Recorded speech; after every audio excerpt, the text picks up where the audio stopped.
This is the Extra Point Podcast from Arizona's family. Well, it continues this weekend in the NFC Championship game. The legend of Brock Purdy. Can the Perry Puma alumni, the story that started right here on the high school football gridiron, continue? And can Brock Purdy lead the San Francisco 49ers to the Super Bowl in his hometown? Let's get a perspective of a man who knows him very well, Dan Manucci, who trained him up to the quarterback he is today. Dan, great to see you here on the Extra Point. Oh, Mark, always great to be here with the Extra Point and talk about a young man that you talk about a phenomenal story. I mean, all through high school, training him through high school and training him through college when he'd make it home maybe 2 or 3 weeks at a time, from Iowa State, and getting a chance to work with him in the off season after his combine work and the combine, and to have him home for a week at a time, train him, and he'd go to mini camp and then come back and go to another mini camp and come back to the OTAs. But having a chance to watch this young man grow and to watch this young man in reference to how hard he's worked to get where he's at, and to watch him mark through 46. For a lot of the scouts out there that are watching the Extra Point, you guys missed on this. The guy had 46 regular season games. He broke every other and then some passing records at Iowa State. By the way, he was the MVP of the Fiesta Bowl against Oregon versus another one of my quarterbacks, and Tyler Shuck, who was at Oregon at the time. And now this past year, Tyler at Texas Tech, who, by the way, got the MVP in the Tex Act Bowl this last year. Mark, you being an ex-quarterback out of Texas and whatnot, what were they not seeing to allow him to drop to Mr. Irrelevant in the 7th round? I don't know, but I think sometimes, Mark, as you know, a lot of quarterbacks, these so-called scouts, put too much emphasis on the tangibles versus the intangibles that Brock Purdy brought to Iowa State. He's a winner. He produces. He is a guy that wins year in and year out. And I, quite frankly, thank God the 49ers saw all that, the little diatribe I had, and won Brock Purdy to snatch him up as the very last pick in the 7th round. No, I love a good Manucci diatribe. Full disclosure, by the way, was a starting quarterback for a hot second in 8th grade and got beat out by JoJo Pollard. So I was the flanker, running out routes and throwing chop blocks, and that's kind of how I made my way in football. But enough about me. Let's talk about the legend of Brock Purdy. If I would have told you this time last year, after the season, he's getting ready for the combine, Brock Purdy would be leading the San Francisco 49ers in the NFC Championship game, you would have told me. I'd have said, put the ganja pipe down, number one. I got to tell you what, Mark. You know what's interesting, because people say that, did you see any of this coming? I saw him going to a team and making a team, whomever that would be. And I, quite frankly, was telling people he should go between the 3rd and maybe 5th round because of what I just said earlier about all the things he did at Iowa State, his athletic ability, his arm, his timing, what have you. But I just said, wow, if you'd have took me back to the future and said Brock's going to be leading the San Francisco 49ers to the NFC Championship game, I said, wait a second. Did Jimmy G go back over to Greece for some reason and go see his ancestors? Trey Lance went back to North Dakota State and said, I'm gonna give it up and go farm. And then we got Brock Purdy out. I said, no way. But it doesn't surprise me that the way he's playing, Mark, the way he's playing does not surprise me in all the things he's doing, because we've seen this before. We saw it at Perry High School, as you alluded to. We saw it at Iowa State.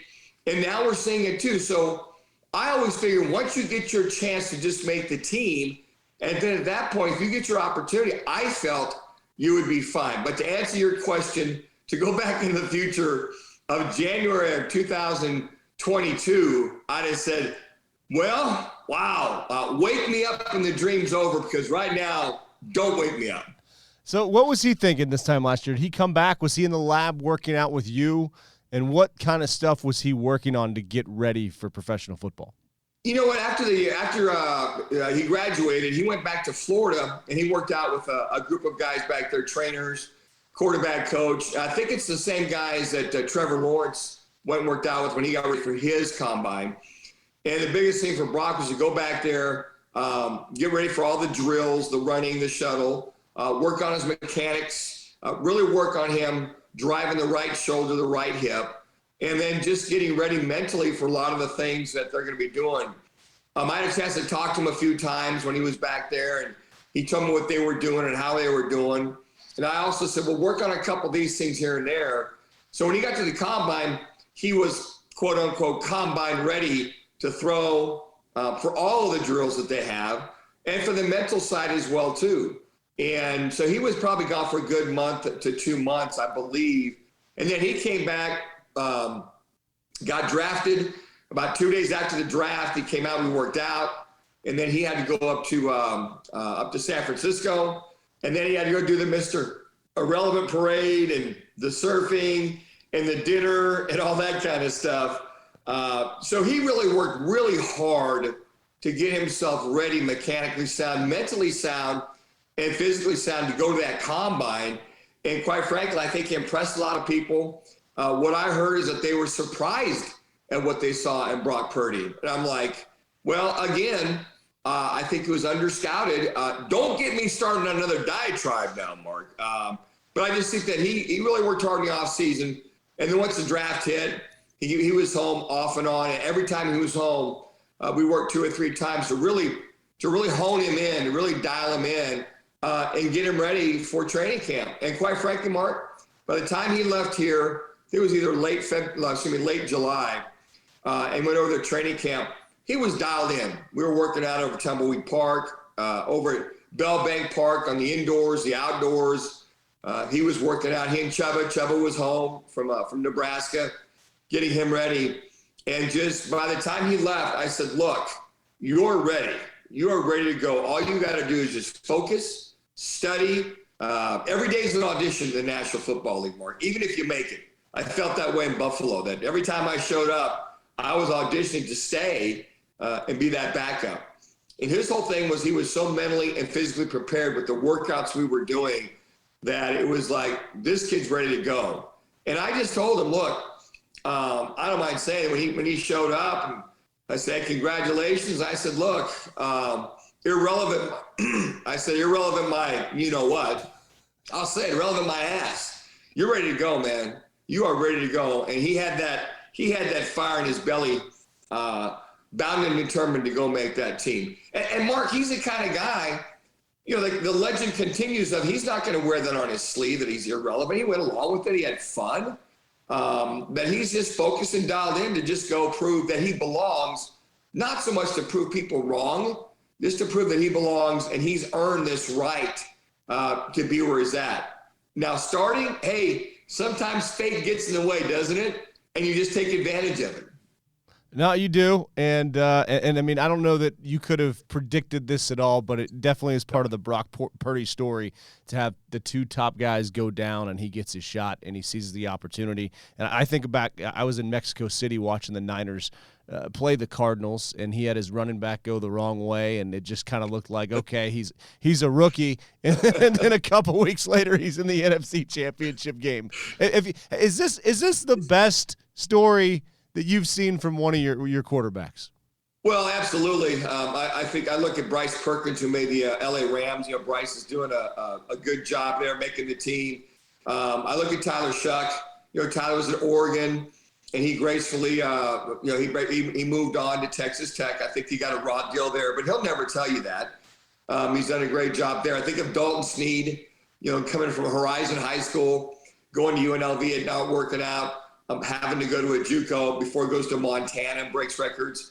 Kind of the same thing with Bryce Perkins. You know, goes to ASU, goes there, wasn't working out, broke his neck, and get that healed up. Goes to Arizona Western College, then goes on to UVA and has a great career there, and is now with the Rams. But look at Ty Thompson at Oregon, young man out of Mesquite High School, who's hanging in there, doing a good job of just kind of weathering the storm. Because now Bo Nix coming back for another year. So I guess when I look at Brock, I went, wow, this really tops it off. But for every one of those young men, the common denominator that makes me feel good, Mark, is that how they handled everything with grace. They took the high road. They continued to persevere and endure, to stay the course. And I tell these guys, you just keep working your butt off. Ignore the noise. stuff is going to happen. As you know, as that outstanding quarterback you were in the 8th grade, things are going to happen. You just have to get back up, call the next play, and move on. But here's what I always tell guys, Mark. Understand why you got sacked. Understand why you threw the pick before you move on to the next play. But Brock, by far, this is one of those stories.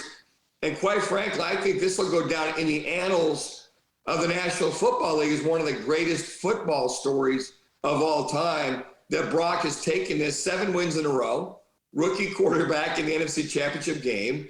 And if he takes him to the Super Bowl, wins the Super Bowl, they might put a statue of him, and not only at Perry High School, San Francisco. Hell, I'll put a statue out in front of my house of one Brock Purdy, if you will. Yeah, people at the newsroom say that I want to put one in the sports department. I mean, I've been banging the drum about this since 2017 when we showed up to watch him play. I mean, he had the great play at the end of the Hamilton game in 2016 to win it in overtime, and I think he had mono, and so he was under recruited. But so we showed up in the fall of 2017, and I mean, the chains, they not only moved, but it was like a lightning strike, just bam, bam, bam. Yeah. I mean, just chunk play after chunk play. The ball was out quick. It was just like, this is football. And it was like when Bruce Arians was talking about the same thing, the quarterback hits his back foot, the ball's out. I mean, that was beautiful to watch, and it's really kind of hard to watch bad football after you watch good football.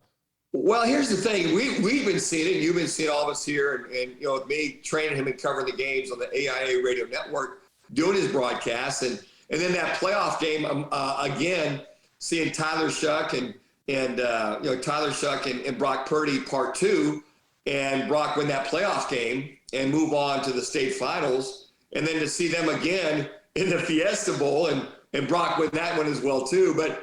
A lot of the plays and a lot of similar scenarios you're seeing that we saw in high school and college, you're seeing with the San Francisco 49ers. Now, maybe not as much, but the one thing I've told Brock, and I think his coaches, I know his dad has too, is, you know, if all else fails and breaks down, make a play.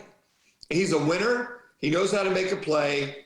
He takes care of the ball, doesn't throw it into coverage. And you know what? I always say, hey, he's taken good sacks. Guys, what do you mean he took a good sack? Well, there's a couple times things broke down, he just took the sack or he threw it away.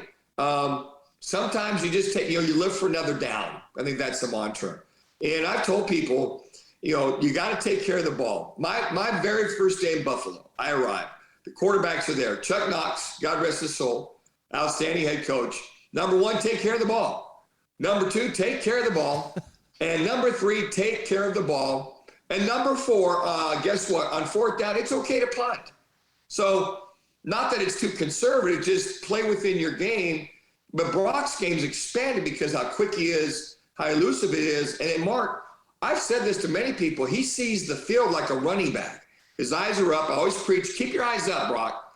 All the quarterbacks, keep your eyes up. There's somebody downfield, you can hit them, and then take it. Get your eyes up because you'll hit a big play. Don't temper your enthusiasm to go make a play. But guess what? If you keep your eyes up and you see somebody throw it to him, bang, you got a big play. So he's taking care of the ball. But we've seen this act.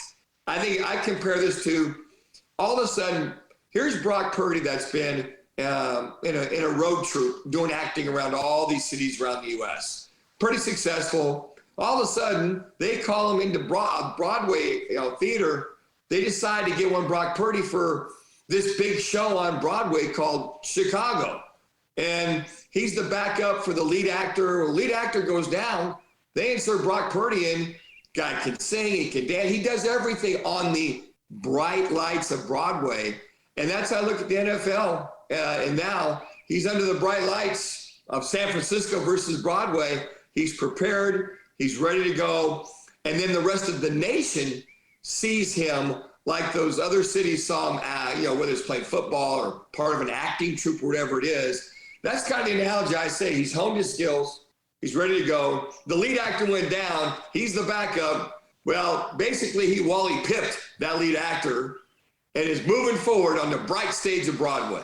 And, we were looking at, and that's a great analogy, by the way. That's we ought to make shirts, Brock on Broadway. There's a lot of Brock shirts out there right now.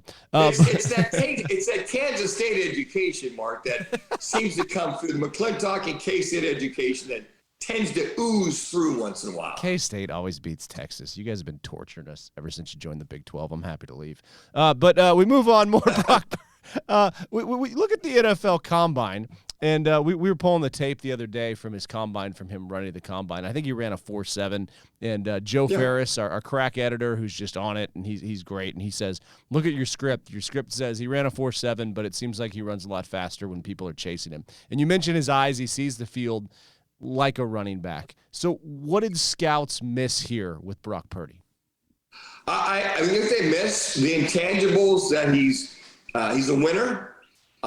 Look at the Oklahoma game a couple years ago against Jalen Hurts, brought that team back.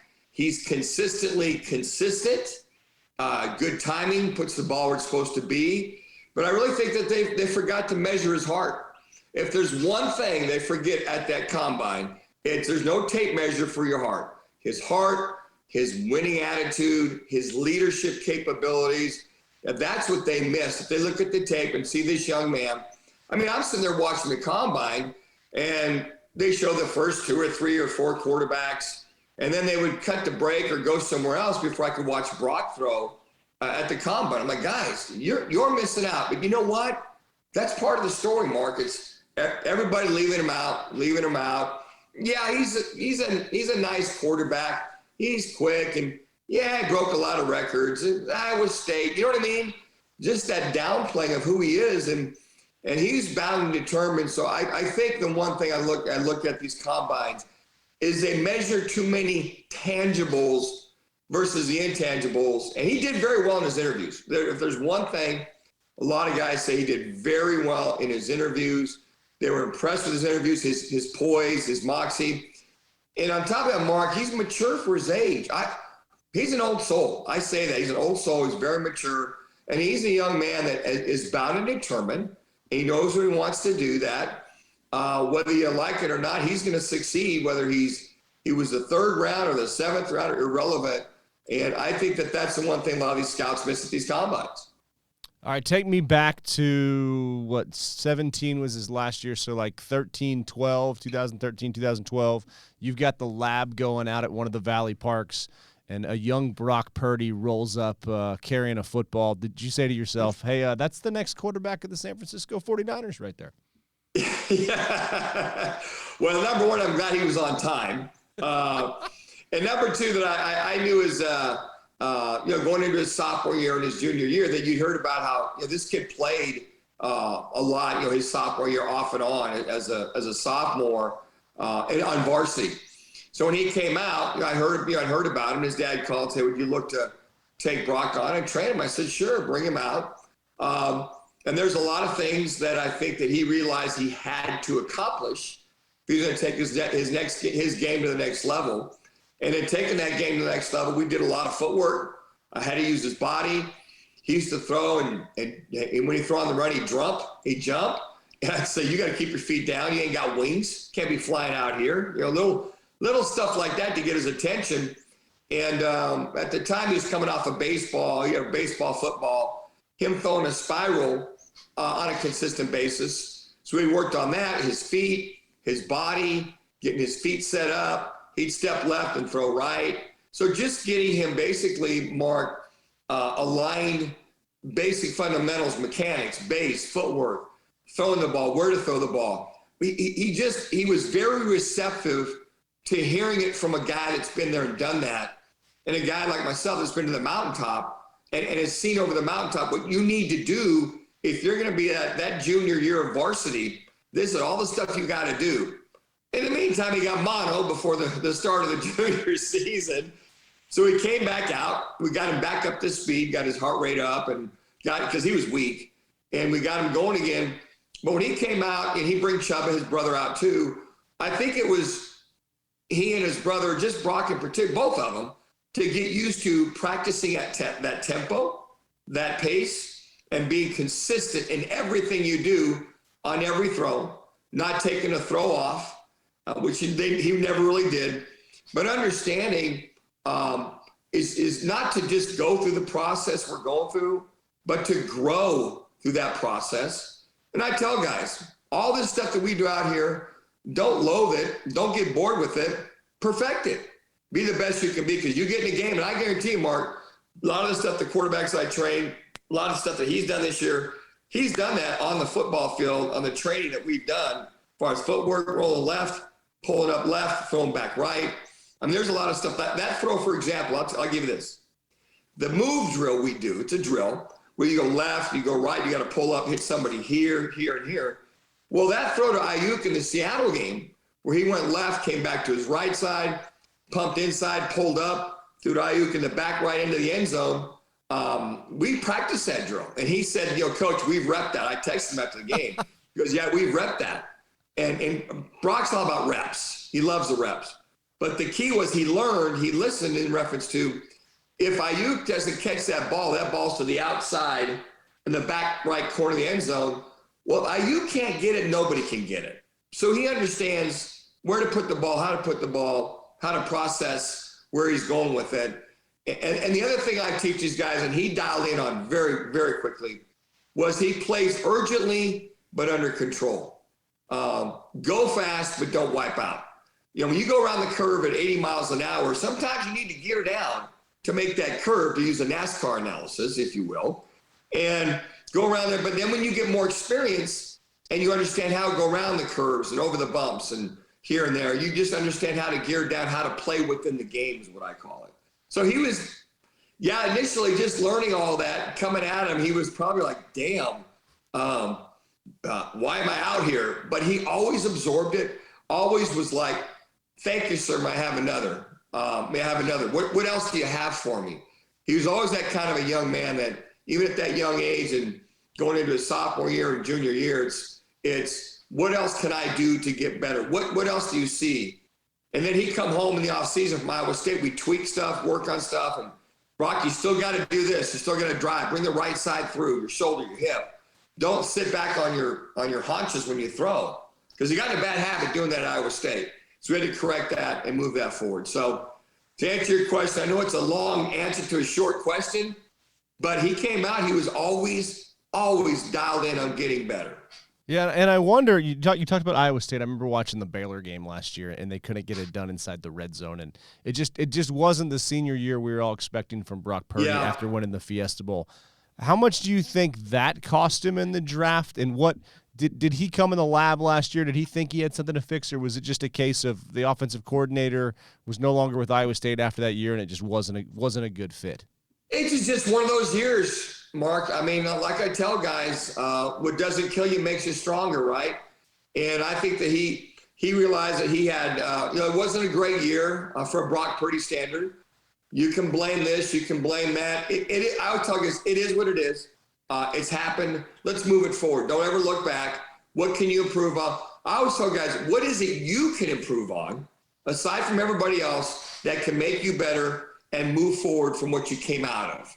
And we talked about 3 or 4 things. He had 3 or 4 things. He was determined to go to that combine practices back in Florida to get situated. So when he got to the combine, guys, a lot of those questions were answered at the combine. And at one point during that senior year, it was just kind of like, I know his dad, Sean, talked to him. I talked to him about, look, just go play. Just go don't overthink it. React. Don't think. You see it, react to it, and move on from it. And I think those are some of the life's lessons, more than any football lessons, Mark, life's lessons that he learned. Yeah, and that's the stuff that, with all those starts, that's what everybody says, go play, because he's had all these starts, so the moment's not too big for him now with the Niners. But this moment coming up on Sunday is huge. This is on the road. This is a hostile environment. He hasn't had in many road starts. I think he's ready for it, but if I had to put money down, I would probably put it down on the Philadelphia Eagles just because they're the number 1 seed in their defensive line. But how do you like Brock Purdy's chances of punching his ticket back to his hometown and leading the Niners to the Super Bowl here in Arizona? I like it a lot. I mean, you can talk about big game. Look what he did in Norman. Look what he did in Texas. Look what he did in Kansas State, to go in there with the wind and the crowds and the cold. And I like his chances a lot, Mark, because he understands the game with all the weapons around him. He knows how to utilize them. I think he's got some really good experience that's prepared him. What I tell a lot of these guys is ignore the noise, stay focused, keep your head up, keep it on a swivel, especially with this team. But I think that he understands what Kyle Shanahan is doing to get him to place the ball at the right time and right place is key. And Brian Griese is his quarterback coach. Brian's got a lot of stuff to rely on. Brian being an ex-quarterback. I think Brian Griese might be one of the most underrated guys in this story about his season, how he's worked with them and what he's doing with Brock. So I think I like him. I like him a lot. Hopefully McCaffrey can last the entire game. But I like the way that Brock's been down this road, but not quite at this speed or tempo. Because the National Football League's probably 2 gears faster than college. But Brock is poised. He understands. He's so dialed in. A lot of that white noise to him is just background noise. What did your workouts look like as you were getting ready for the NFL? I can't imagine there were as many labs back then. So were you throwing into like trees? How'd you set up your whole situation back then?